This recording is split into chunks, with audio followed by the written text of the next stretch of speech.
আসসালামু আলাইকুম। এই মুহূর্তে হয়তো তুমি ফোন হাতে নিয়ে বসে আছো, মনে হয়তো অনেক ক্লান্তি, চাপ আর জীবনের দৌড়ঝাঁপ।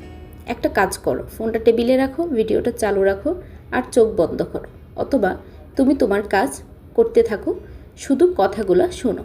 কারণ তুমি যা এখন শুনতে যাচ্ছ সেটা যদি আজকের দিনেই জীবনে প্রয়োগ করো তাহলে কয়েক মাস পর তোমার জীবন অন্যরকম হবে। হয়তো তুমি এমন জায়গায় পৌঁছে যাবে যেখানে একসময় যাওয়ার স্বপ্নও তুমি দেখোনি। জীবন বদলাতে কোনো বড় অলৌকিক ঘটনার দরকার হয় না। জীবন বদলায় কয়েকটি ছোট্ট পরিবর্তন আর সাহসী সিদ্ধান্তে। আজ আমি তোমাকে সেই পরিবর্তনের পথ দেখাবো। তুমি কি কখনো থেমে ভেবেছো তোমার জীবন কি আসলেই সেই পথে চলছে কিনা যেটা তুমি চেয়েছিলে? প্রতিদিন সকালে চোখ খোলার পর প্রথম কি কাজ করো? হয়তো ফোন হাতে নাও, সোশ্যাল মিডিয়ায় ঢুকে যাও, মিনিটের পর মিনিট, ঘন্টার পর ঘন্টা চলে যায়, আর দিনের শেষ সময় মনে হয় আজও আমার জীবনে নতুন কিছু ঘটল না। আমাদের বেশিরভাগ জীবন চলে অটো পাইলটে। আমরা ঘুম থেকে উঠি, কাজ করি, খাই, ঘুমাই, মাস যায়, বছর যায়, কিন্তু স্বপ্নগুলো একই জায়গায় আটকে থাকে। একদিন তুমি হয়তো আয়নায় তাকিয়ে নিজের চোখে চোখ রাখবে আর মনে হবে, আমি আসলে কি করছি আমার জীবনের সাথে? এই প্রশ্নটাই হলো পরিবর্তনের প্রথম সিঁড়ি। যেদিন তুমি নিজের জীবনকে সত্যি সত্যি প্রশ্ন করতে শুরু করবে, সেদিন থেকেই শুরু হবে তোমার বদল। সকাল হলো জীবনের শূন্য ক্যানভাস। যেদিন ভোরে উঠে নিজেকে সময় দাও, সেদিনের অনুভূতি আর শক্তি পুরো দিনকে বদলে দেয়। ধরে নাও তুমি ভোর 5টায় উঠলে, মোবাইল না দেখে প্রথমে চোখ আকাশের দিকে তুললে আর বললে, হে আল্লাহ, আজকের দিনটা আমি অন্যরকম করব। তারপর 15 মিনিট হাঁটলে, তাজা বাতাস নিলে, 5 মিনিট দোয়া করলে আর নিজের লক্ষ্যগুলো কাগজে লিখে ফেললে। তুমি দেখবে শরীর আর মন এক অদ্ভুত এনার্জি পাবে। এনার্জি মানেই শুধু শক্তি নয়, এটা তোমাকে মনে করিয়ে দেয় আমি জীবিত, আমি পারবো। যদি তুমি 1 মাস এই অভ্যাস চালিয়ে যাও, তুমি নিজেই বিশ্বাস করবে না তোমার জীবনে কি বদল এসেছে। দ্বিতীয় পরিবর্তন হলো প্রতিদিন নতুন কিছু শেখা শুরু করো। মানুষ থেমে গেলে মরতে শুরু করে। তুমি যদি প্রতিদিন আগের মতো একইভাবে বাঁচো, তাহলে একদিন মনে হবে জীবন অর্থহীন। কিন্তু প্রতিদিন যদি তুমি নতুন কিছু শেখো, হয়তো সেটা বইয়ের একটি পৃষ্ঠা, হয় সেটা একটি অনলাইন টিউটোরিয়াল, অথবা সেটা কোনো প্রেরণাদায়ক গল্প, তুমি ভেতরে ভেতরে জ্বলতে শুরু করবে।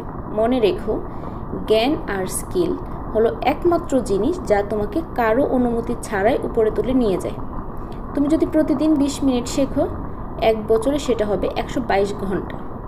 এই 122 ঘন্টা এমন এক শক্তি তৈরি করবে যা তোমাকে সবার চেয়ে আলাদা করে দেবে। তৃতীয় পরিবর্তন হচ্ছে নিজের চারপাশের মানুষ বেছে নাও।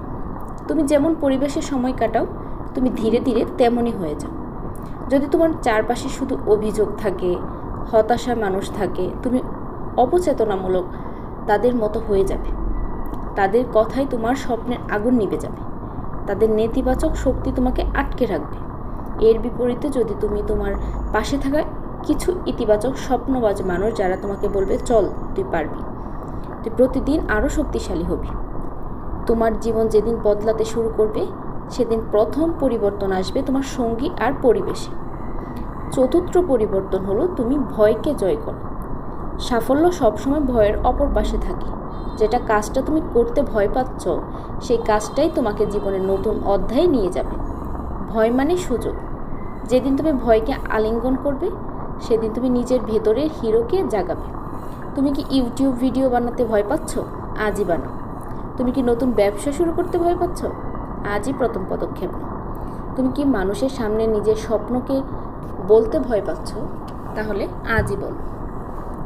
প্রথমে হাত কাঁপবে, গলা শুকোবে, কিন্তু প্রতিটি সাহসী পদক্ষেপ তোমাকে এক ধাপ করে জীবনের শিখরের দিকে নিয়ে যাবে। পঞ্চম পরিবর্তন হলো নিজের সাথে সময় কাটাও। দিনে 30 মিনিট সময় কেবল নিজের জন্য রাখো। এই সময় মোবাইল নেই, মানুষের হস্তক্ষেপ নেই, শুধু তুমি আর তোমার স্বপ্ন। তুমি ভাবো, আমি কোথায় যাচ্ছি, আমি আসলে কি চাচ্ছি? এই প্রশ্নগুলোর উত্তরই তোমার পরবর্তী জীবনের দিক নির্দেশনা হবে।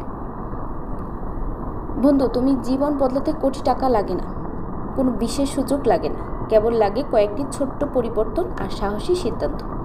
আজ তুমি যদি শপথ নাও, আমি ভোরে উঠব, প্রতিদিন শিখব, খারাপ মানুষ থেকে দূরে থাকব, নিজের স্বপ্নের পথে হাঁটব, তাহলে কয়েক মাসের মধ্যেই তুমি নিজের জীবনকে নতুন আলোয় দেখতে পাবে। এটাই তোমার নতুন শুরুর মুহূর্ত। এটা মিস করো না কখনো।